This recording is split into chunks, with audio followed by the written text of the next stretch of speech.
Sir, आता काय करायचं यांचं? ओ मॅडम, चला हो तुम्ही. तू जा, मी बघतो. Okay sir. मिसेस सुभेदार, बसा. बसा.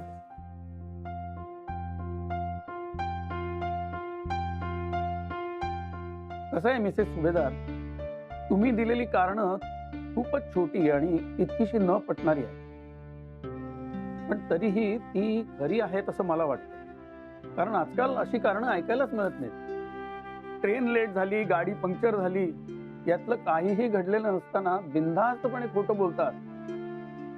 पण बऱ्याच दिवसांनी कोणीतरी खरं कारण देताना बघतोय. कारणं पटली नाहीत, पण तरीही ती कारणं खरी वाटली, म्हणून मी तुमच्याशी बोलतोय. पण तरीही उशीर झाला म्हणजे तुम्ही चुकलात. हो ना सर, ते तर झालंच. त्यासाठी मी हात जोडून माफी मागते सर. आणि मी तुम्हाला माफ करायचं. असं मी कसं सांगणार सर? पण केलं तर खूप उपकार होतील. पण पुन्हा अशी चूक नाही घडणार. आणि समजा पुन्हा तुमची घरगुती कर्तव्य आड आली तर मग काय करायचं?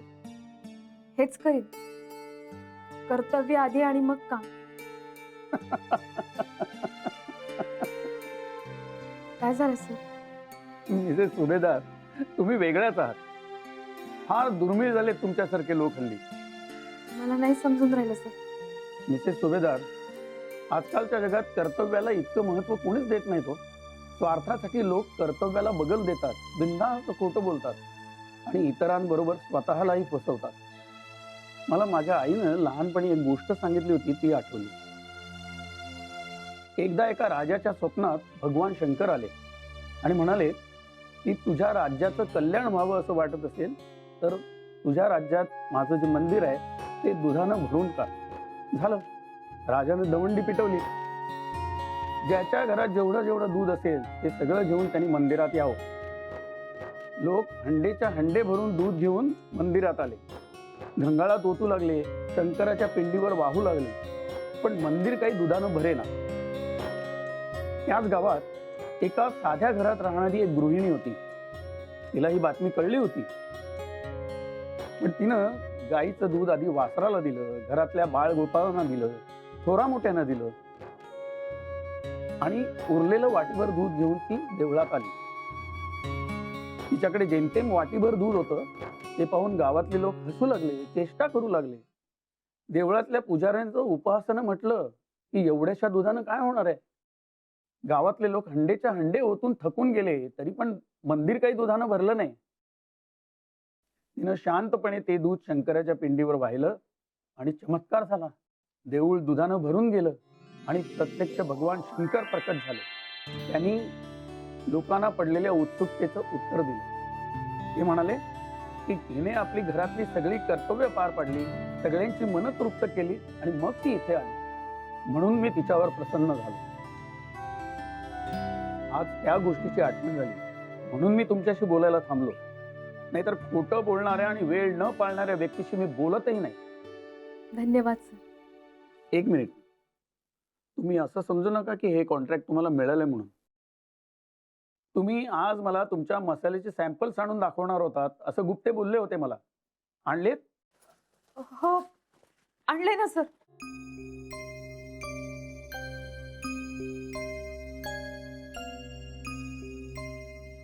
सर, ते आणलंय मी. ते एकदम सापडून नाही राहिलं. हा सर, हा एक मसाला आहे. हा सर, हा गरम मसाला. सर, हा. नागपूरच्या आहात का तुम्ही? हो, माझं सासर माहेर दोन्ही पण नागपूरचं. पण आता आम्ही इथे सेटल झालो. हा मसाला पण मी नागपुरी पद्धतीनेच केलाय. बघा ना, पाहिजे तर टेस्ट करून पहा. हो, करणारच आहे मी. पण जर का तो मला आवडला नाही तर हे कॉन्ट्रॅक्ट मी तुम्हाला देणार नाही, समजलं?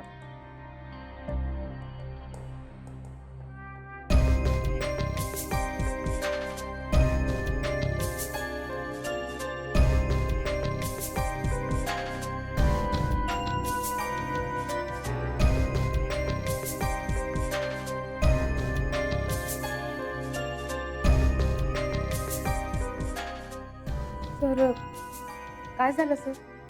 मिसेस सुभेदार, आजवर मी कित्येक मसाले टेस्ट केले, पण अशी चव कधीच मिळाली नाही. माझी आई जो मसाला तयार करायची ना, अगदी तसाच आहे, सेम. ही गेल्यानंतर मात्र ही चव मी हरवून बसलो होतो. खूपच छान आहेत तुमचे मसाले. आवडलं तुम्हाला? हो. म्हणजे हे कॉन्ट्रॅक्ट हे काय विचारणं झालं का? तुम्हालाच मिळेल आणि माझी खात्री आहे हे काम तुम्ही अगदी चोखपणे पार पाडा. काय? हो सर, मी माझं काम अगदी नीट करेन.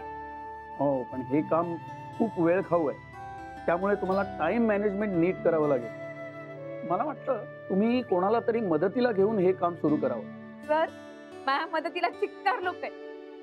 माझ्या घरातली सगळी माणसं मला मदत करतील. नाही नाही, तसं नाही, पण प्रोफेशनली काम करताना सगळ्या गोष्टींचा ताळेबंद नीट आखणं खूप गरजेचं असतं आणि त्याचं नियोजन जर तुम्ही नीट केलं तर मिळालेलं कॉन्ट्रॅक्ट तुम्ही अगदी दिलेल्या वेळेत नक्की पूर्ण करू शकाल. हो सर, आजपासूनच कामाला लागते. बेस्ट ऑफ लक. आणि तुम्ही मला सगळा माल 1 तारखेला पोहोचवला पाहिजे. कबूल? हो सर, मी 1 तारखेला सगळी ऑर्डर आणून देईन. Very good. बसा तुम्ही. आपण आधी थोडं पेपर वर्क कम्प्लीट करून घेऊया.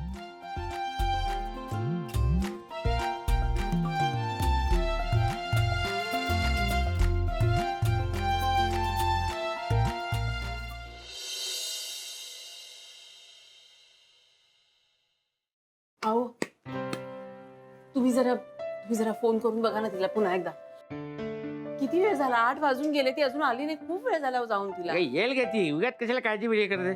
आणि तुम्ही कशाला चिडचिड करताय आणि असं असं करताय? तुम्हाला काळजी वाटते म्हणूनच ना?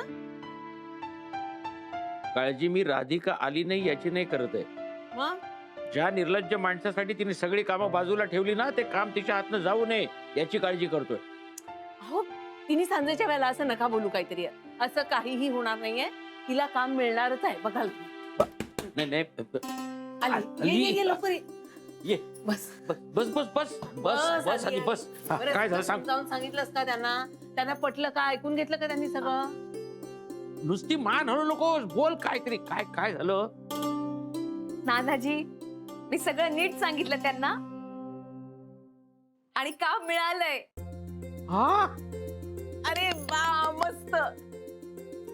थांब साखर. थांबा नानीजी, येताना पेढेच घेऊन आली मी. हे घे बा. वा. तू आधी खा. ते पेढे दे. तुम्हाला एकच देणार आहे पेढा. हे घ्या. आज मी तुझं अजिबात ऐकणार नाही. हा, अरे आपल्या राधिकाला काम मिळालंय. बघ, यापेक्षा जास्त आनंद काय? दे. वा. घे. हो. आता बोल, सगळं मला आता नीट सांग भाऊ. काय ऑर्डर काय आणि कधीपर्यंत काम करून द्यायचंय सांग, म्हणजे काय आखणी करता येईल आपल्याला. हा, बर. अहो तिला जरा श्वास तरी घेऊ दे. आपण ना जेवण झाल्यानंतर वेगळा गप्पांचा कार्यक्रम करूया, त्याच्यात ती आपल्याला सगळं सांगेल आणि आपण सगळ्या कामांची वाटणी करून टाकूया मग.